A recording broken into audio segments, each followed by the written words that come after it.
কেমন আছেন সবাই? আশা করি ভালো আছেন। আপনি যখন আমার ভিডিওটা দেখছেন, আপনি অবশ্যই চাচ্ছেন কম দামে একটা ফোন কিনতে। কম দামে ফোন কিনতে গিয়ে আমরা অনেকগুলো ফোন দেখি। বাট সবগুলোতে একটা স্বল্পতা থাকে। এদিকে হলে এদিকে হয় না, এদিকে হলে এদিকে হয় না। তো আজকে আমি আপনাদের যে ফোনটা দেখাবো সেটা এই বাজেটের মধ্যে, বাজেট ফোনের মধ্যে সবচাইতে সেরা, অন্তত আমার মতে। আমি ফোনটা ইউজ করতেছি দীর্ঘদিন ধরে। তো আমি খুব হ্যাপি। তো আমার ইচ্ছে হলো যে আপনাদেরকে জানাই যারা কম দামে ফোন কিনতে চাচ্ছেন। আসুন দেখি। ফোনটা হচ্ছে আইটেল আলফা। তো ফোনটাতে কি কি আছে একটু দেখা যাক।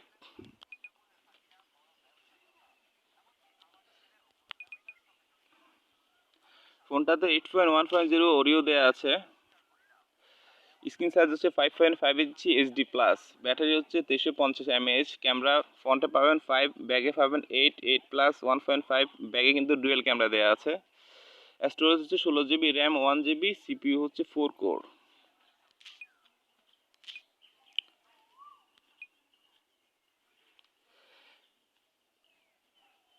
ফোনটা দেখতে এরকম। বাজারে দুইটা কালার পাওয়া যাচ্ছে, একটা হচ্ছে গোল্ড আর একটা হচ্ছে ব্ল্যাক। গোল্ডটা সাধারণত মেয়েদের জন্য, ব্ল্যাকটা হচ্ছে গিয়ে ছেলেদের জন্য। তবে ব্ল্যাক কালারটার অ্যাবিলিটি বাজার কম, বেশ কয়েকটা দোকানে যেতে হবে যদি আপনি ব্ল্যাক কালারটা কিনতে চান। তবে ব্যক্তিগতভাবে ব্ল্যাক কালারটা, গোল্ড কালারটা থাকে অনেক সুন্দর। স্মার্টফোনের সবচেয়ে যে কাজটা বেশি করা সেটা হচ্ছে ছবি তোলা। তো আমি কিছু ছবি তুলে রেখেছি, আপনাদেরকে ছবিগুলো দেখাই। আশা করি অনেকে বিশ্বাসই হবে না আসলে এটা এত একটা কম দামি একটা ফোনের তোলা ছবি। ছবিগুলো গতকালই তুলেছিলাম। হচ্ছে ব্যাক ক্যামেরার ছবি।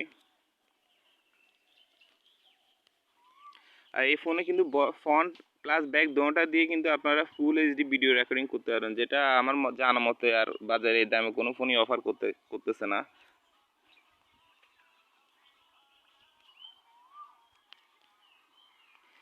এই দামি ফোনগুলোতে অনেকগুলো অ্যাপস চলে না।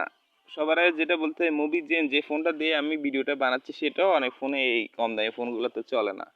হোয়াটসঅ্যাপ চলে না। এই ফোনগুলোতে আপনারা সবগুলাই খুব অনায়াসে চালাইতে পারবেন। আর ফোনটার একটা বিশেষ ফিচার হচ্ছে অ্যাপ ফ্রিজার। যে অ্যাপসগুলো আপনার সবসময় দরকার পড়বে না, 2-1 দিন পর পরই দরকার পড়ে, সেগুলো আপনি 1 সপ্তাহ পর সেগুলো আপনি ফ্রিজ করে রাখতে পারেন। ফ্রিজ করে থাকলে সেগুলো আপনার মেমোরিতে বা পারফরমেন্সে কোনো চাপ প্রয়োগ করবে না। এগুলো আপনার ফোনে থাকবে, কিন্তু আপনি এই ফোনগুলো, অ্যাপসগুলো থাকার কারণে আপনার ফোনের র্যামের উপর বা পারফরমেন্সে কোনো প্রভাব ফেলবে না। তো এই ছিল ফোনটা সম্পর্কে যা জানালাম। আপনারা আমার কথা মতো ফোনটা কিনতে হবে তেমনটা না। আপনারা যদি খোঁজ করেন দেখবেন আশেপাশে কেউ না কেউ আইটেল আলফা ফোনটা ইউজ করছে। নিজের হাতে দেখে দেখবেন যে আসলেই ফোনটার পারফরমেন্স অসাধারণ। ফোনটার ফ্ল্যাশ লাইট, অনেকগুলো কম দামি ফোনের ফ্ল্যাশ লাইটে আলো থাকে খুবই কম, বাট এটার ফ্ল্যাশ লাইটে আলো 8-9 হাজার টাকা ফোনগুলো থেকে অনেক ভালো। তো আরেকটা বিশেষ কথা হচ্ছে গিয়ে, ফোন তো অনেকে কিনে ফেলে, ভালো ফোন পাইছে, কম প্রাইসে পাইছে, সুন্দর পাইছে, কিনে ফেলে। কিনে ফেলার সময় কিন্তু একটা বিষয় মাথায় থাকে না, ওয়ারেন্টি কাভারেজ।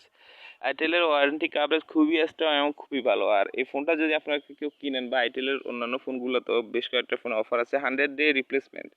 আপনার ফোনটা যদি ম্যাসিভ কোনো প্রবলেম থাকে, সেটা 100 দিনের মধ্যে যদি হয়, কিন্তু আপনারা ওকে আপনাদেরই কিন্তু নতুন আরেকটা ফোন রিপ্লেসমেন্ট দিয়ে দিবে। ফোনটার মার্কেট প্রাইস হচ্ছে 5,500 টাকা। অনলাইনে দেওয়া আছে, বাট এটা কমানো যাবে। খুব কষ্ট হয় কমাইতে, কিন্তু আপনারা চাইলে 5,200 বা 5,300 দিয়ে নিতে পারবেন। তো ভালো থাকবেন সবাই। আশা করি ভিডিওটি ভালো লেগেছে। আর আমি যে ভিডিওগুলো বানাই সেগুলো হচ্ছে কি আমার নিজের দেখা, নিজে হাতে করা যদি কোনো কিছু থাকে সেগুলো বানাই। তো আগামী এই ভিডিও পাওয়ার জন্য আমার চ্যানেলটা অবশ্যই সাবস্ক্রাইব করবেন। ভালো থাকবেন সবাই। আল্লাহ হাফেজ।